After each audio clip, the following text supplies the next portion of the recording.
Hi everyone and welcome to number 5. I've just been kind of gone through my head there now, and I suppose I like to think I have enough in the tank for about 10 of these. So I think this will be about kind of the halfway point, and I'm really enjoying myself at the moment, going back and back further into my mind.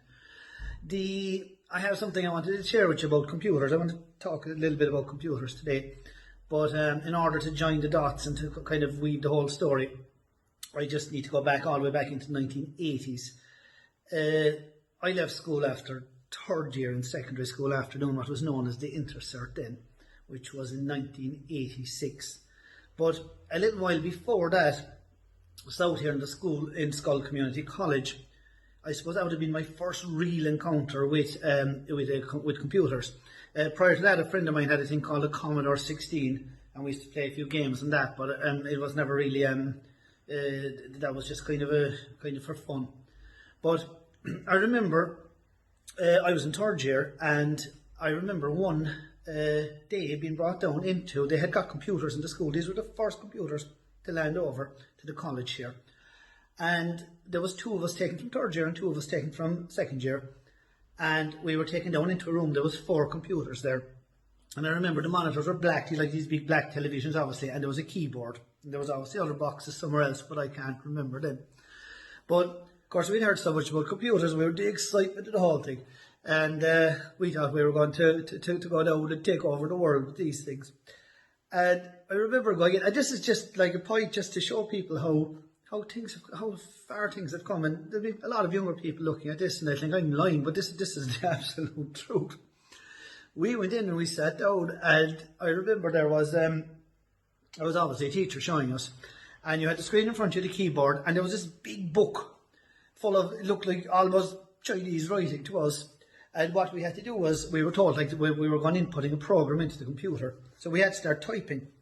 So we got out our typing finger, literally, because nobody typed the type, so it was like your little typing finger, and for 40 straight minutes or longer you were going doot, doot, doot, inputting information, and every time you made a mistake you had to go back and do it again. And when you got to the end of the 40 minutes, or possibly even longer, you pressed enter, and all of a sudden the screen went black, and there was this dot, and the dot started dancing across the screen like that. Look, just doing that, and that was it. After all that time. And I remember there was someone in the year younger than us. Like I know, I could see him now. I know who he was, and he was a year behind us. And he was actually, after going a step further, he went into the next page of the program. And Christ, didn't he have 2 dots? He had 1 dot going this way, another dot going that way. And sure, we thought he was a complete genius altogether. We all sat around this computer watching the dots like this. But we were impressed with it for about 10 minutes, and I think after that I just remember thinking to myself, good God, if that's what it's going to take to put a dot running around the screen, there's no hope for these things. Genuinely thought that computers wouldn't survive much longer, I suppose. But to fast forward then to the 1993 or 1994, we got this, we started going to this really good auction that suited us up in Cheltenham, and of all weeks to be talking about Cheltenham. And I have a few riders and racers in the afternoon myself. But I remember this auction, the name was David Foyle and Company, I'm almost certain, and the auction was on every month. I thought every 3 weeks, but the man that was going with me recently told me every month, but either or anyway. And it was in kind of an auction that really suited us, so we were there the whole time. We never missed it, or tried not to miss it anyway. And there was 3 strands to it. Outside the door there was hundreds and hundreds and hundreds of bicycles, all kind of like police stolen bicycles, recovered bicycles, and old catalogue bicycles, and bicycle shops that had faulty bicycles, and just bicycles as far as I could see. So there would be one ring going on selling the bicycles, and then you went into another room where you had all the engineering equipment, big and small stuff, and the kind of stuff that really and truly suited us. But in another room off of that, when you went in there, because these were all liquidation sales where England was falling apart, and there was so everything, it was all liquidation sales, offices, and they didn't know what else. So you went into another room, and there was a load of office furniture, and on top of that there was loads and loads and loads of computers. And I suppose that was my next encounter with computers. And of course, again, even at that stage, everyone's saying, oh, computers are the next big thing. It's all about computers, it's all about computers. So, I mean, I was trying my best to try and figure them out and to say, Jesus, well, you know, the money's in the computers. Everybody was saying the money was in the computers. But I remember going into the room, you know, and we knew nothing about them. And all the old lads that were going and looking at them, nobody knew anything about them. Because up to that, I suppose, they weren't really being sold second-hand. I don't think they were being used in offices. And now all of a sudden, everything was being offered up to auction and these things were streaming out onto the market. And I remember going into Rome and there was a whole load of these computers and there was old lads inside, you know, they'd pick up the monitor and they'd be looking at it underneath it and around the back of it and they'd put it down and they'd pick up the box next to it, the hard drive or whatever it was. And every fellow was trying to read the tags and all this old jargon that was on it, you know, what the computer contained and what it would do. I'm sure it was like Chinese to us, we didn't have a clue.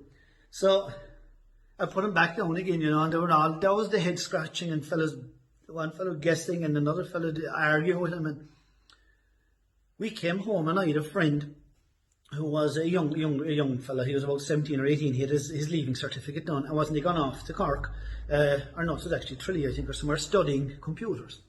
So anyway, I got a hold of him and I sat him down one day and I started asking him about the computers and I was telling him about that I'd seen them in the auction and all the rest. And I tried to get as much information because, you see, this is a perfect example now where a little information is a dangerous thing. I tried to get as much information off of him as I could. And I went back to the auction. And, of course, I had it all wrote down, you see.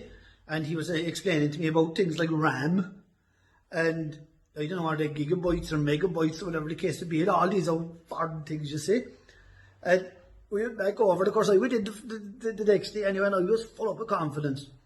And it was inside there, I was laid out to the computer and I'd read it, what was on the side of it, and I was saying, it's all about RAM and we must have this much RAM and we must have this much megabytes and gigabytes and all the rest of it. And in a very short period of time, there were 7 or 8 fellas inside, and I was so confident that it wasn't long before I was in the centre of the whole thing, holding court and explaining to them all about RAM and the benefits of it. So they started asking me questions, and in fairness, it didn't take long before I was exposed as a complete utter fraud, because I had the basics of it, a little bit of information, but they started asking me other questions and I didn't have a clue. So it wasn't too long before we just said, you know what, to hell to this, and we went back out and we started buying generators and air compressors and the kind of stuff that we were used to, and we were terrified of them, never went back in again and never touched them. And I'd imagine they were sold fairly cheap if you knew what you were buying. But that auction one day, just like I spoke about the last day, to tell you how, how the tide could turn.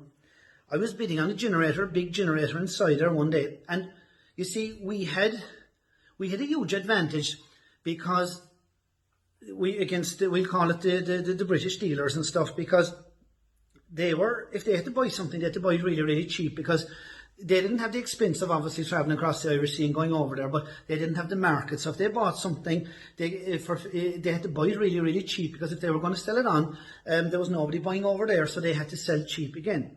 Where we had the expense of going over, but we could pay good money for stuff, because if we got it back here, this was a growing market and we could get good money for it. And I was bidding for a generator one day, and I'll never forget, and there was this fellow who went up against me, an English dealer. And I would say I was willing to go about £400, and he kept coming against me, and in the end I had to go up to about £600 or £650 for this generator. And your man was so lucky at the end of it, and that evening we were putting, so this was a fairly big machine now, and we were putting it into the back of the old hoist that evening, and it was fairly heavy, and the next thing, did your man come up, the fellow that was bidding against me, and he helped us put it into the back of the van. And I said to him, I thanked him, it was my first time ever really seeing him, and I thanked him, and he said to me, how are things in Skibbereen? So, Christ, I said, they're fine, and of course it turned out he'd seen Skibbereen on the side of the van, and didn't he know people in Skibbereen, and he was doing business with them. So, after that we got talking, and the The man's name was Paul Hives, and he had a business in Newcastle, Inland in North Wales. He was an Englishman himself. He was living in North Wales, and he had a company called Cardigan Bay Trading. And from that, there and then, that moment, we clicked almost instantly, talking and stuff, and we became such good friends. And he explained to me about he had his own business back in Newcastle, Inland, and did a lot of trading and stuff, and invited us to call to him on the way back to the ferry, which we did, and which I'm going to talk about maybe the next day and tell you. And we started doing business with Paul, and he became one of my lifelong friends, and one of the most honourable, nicest people I ever dealt with in my entire life, an absolute gentleman. And he's long since retired, but thankfully I'm glad to say he's still alive, and we still keep in touch. But after that auction, I remember we said we were going to give a couple of days up around the Midlands and stuff, and we were driving through the countryside one day in the height of the summer, and there was this big kind of a fair thing going on near Malvern, and Upton and Severn, I think it was, or something. Would that be the name of the place? And of course we stopped and we went into the field, and the next thing we were walking around the field, there was this fella there, he was selling flowers, and we locked onto him and we started talking, and real opportunist businessman again, like myself, and his name was Les, and he invited us back. He had a farm. He invited us back to the farm, and we went back, and we started buying. He had loads of stuff inside, no sheds and stuff. We started buying off of him as well. And that night, I'll never forget, he had an old caravan outside in the yard, and then we sleep in the caravan. And we gave the whole night, we were after a few beers, and we gave the whole night inside the caravan, and I used to be saying to Jerome, I told you we'd make it, you know, like that. We were no longer inside in the back of the van. We'd upgraded from the back of the van into the covered caravan. But, and we got on, we laughed at it.